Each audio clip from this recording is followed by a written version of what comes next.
Asep Saipullah alias AS tega menghabisi nyawa istri sirinya sendiri, Irma Novitasari.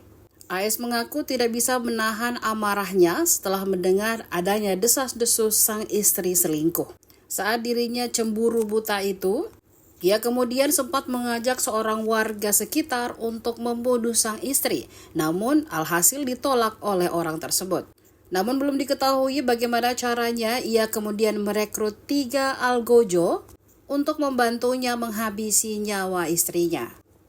Setelah membunuh Irma, AS langsung menguburkan jasad korban di belakang kebun belakang rumahnya di Kampung Ciburial, Deda Panggauban, Kecamatan Pacet, Kabupaten Bandung. Saat jenazah Irma dievakuasi oleh pihak kepolisian, warga sekitar bersama keluarga korban sempat mengamuk dan melempar rumah AS dengan batu. Bahkan salah satu kaca rumahnya pun hancur. Selain itu, seorang warga pun berteriak untuk menghancurkan lebih lanjut rumah AS. Bahkan ada momen ketika warga memanas-manasi keluarga korban untuk membakar rumah pelaku.